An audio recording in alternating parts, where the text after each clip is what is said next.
संस्कृत भाषा के विषय में बताऊंगा।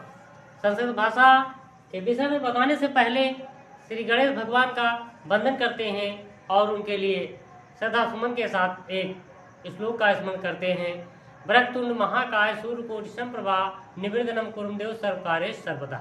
आइए प्यारे बच्चों, भगवान का चिंतन करके आज हम बताएंगे कि संस्कृत भाषा क्या है और इसकी परिभाषा हमारे काव्यों के द्वारा इसकी परिभाषा बहुत ही सुलभ में लिखी गई है। प्रकृति प्रत्यो संयोज्य सुसंस्कृता रचिता चा सा भाषा संस्कृत भाषा। प्रकृति और प्रत्य के संस्कार से संस्कृत भाषा का संयोजन हुआ है। संस्कृत भाषा ये देवताओं की देव भाषा है और संस्कृत भाषा हमारे देवताओं की देव भाषा है और देव भाषा और मधुर भाषा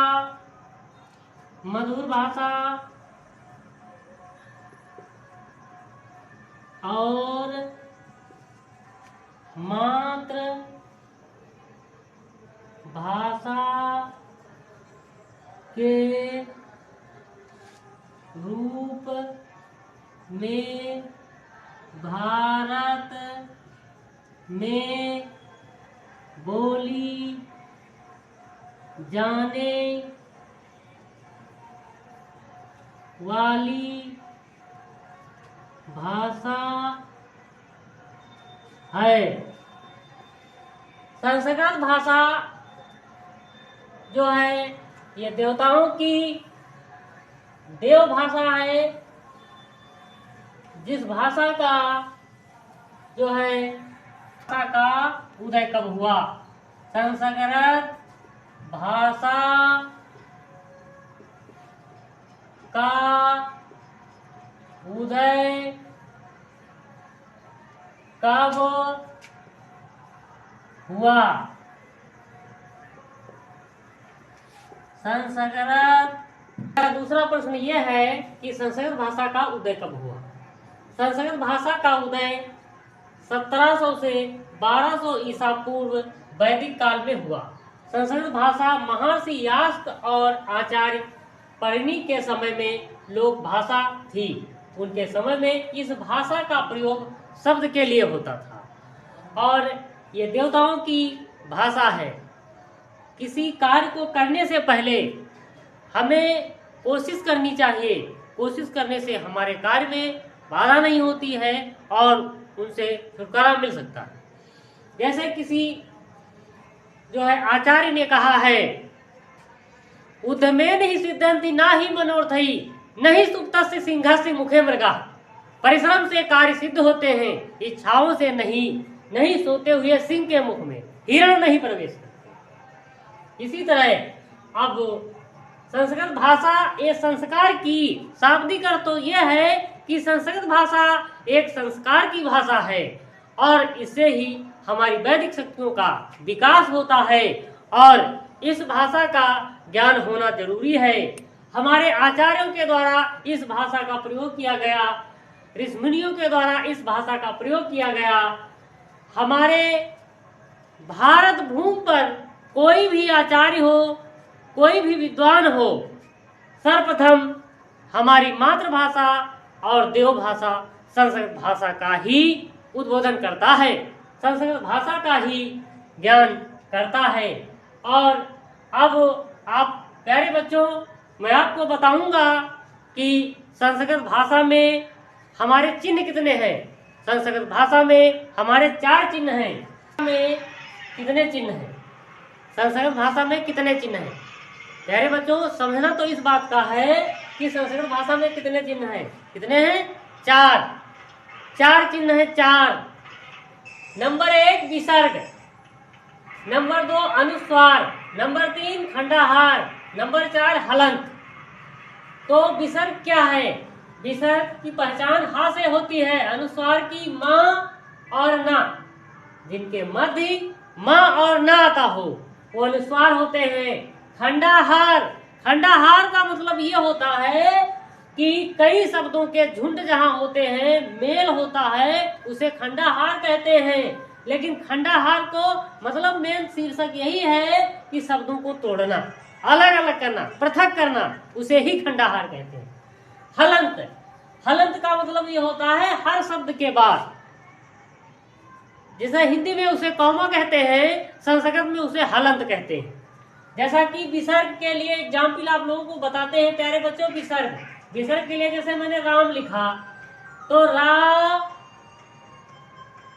प्लस फिर बड़े छोटे आ की मात्रा है तो आ हो जाएगा, रा प्लस आ प्लस मा, तो क्या हो गया राम।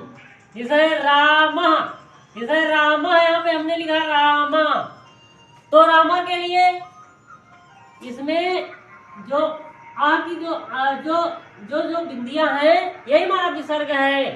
तो रा नंबर है अनुस्वार, अनुस्वार जैसा कि मैंने बताया अनुस्वार, जिसे लिखा है अंत। क्या लिखा है प्यारे बच्चों? अंत लिखा है, अंत। तो अंत कैसे लिखोगे? आ प्लस अं प्लस ता, अंत, अंत हो जाएगा। इसी तरह खंडाहार जैसे लिखा है सप्त, सप्त लिखा है सप्त, तो सा प्लस पा प्लस ता, सप्त। हलंत जैसे का, खा, गा, ये है आपका हलंत। तो अब समझ गए कि संस्कृत भाषा में 4 चिन्ह होते हैं। 4 चिन्हों का ज्ञान होना बहुत जरूरी है। पहला चिन्ह है विसर्ग, दूसरा है अनुस्वार, तीसरा है खंडाहार, चौथा है हलंत। ये हमारे संस्कृत के 4 चिन्ह हैं। 4 संस्कृत भाषा में प्यारे बच्चों वर्ण विन्यास क्या है? वर्ण विन्यास शब्द या वर्ण को अलग करना। जैसे 2 शब्द हैं, 2 शब्दों को पृथक करना यानी अलग करना, उसको तोड़ना, खंडाहार करना।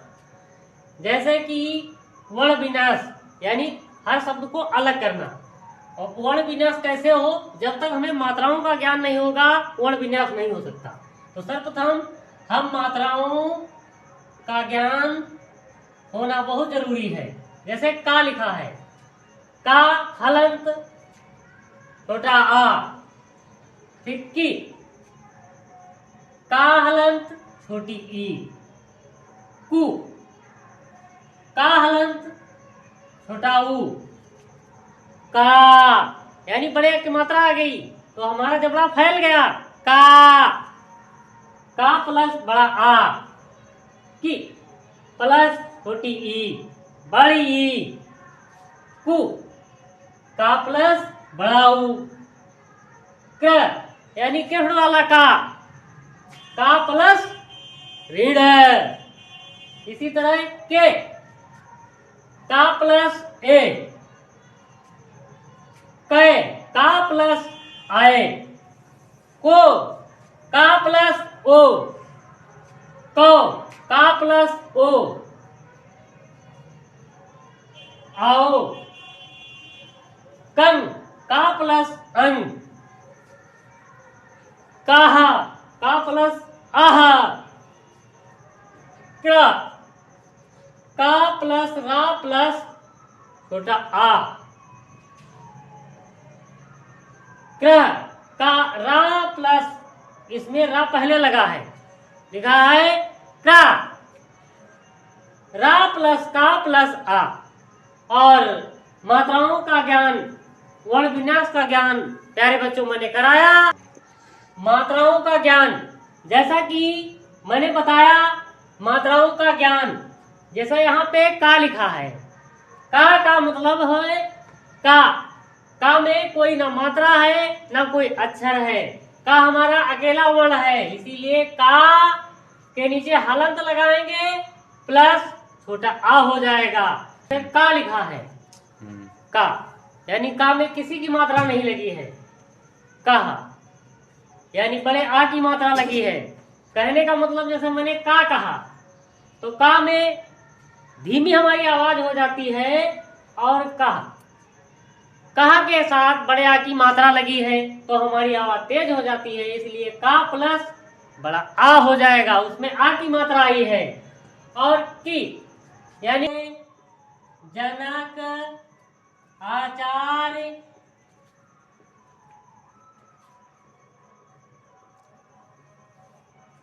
पाणिनि जी। बच्चों, संस्कृत के जनक कौन है, पिता कौन है? संस्कृत के जनक महर्षि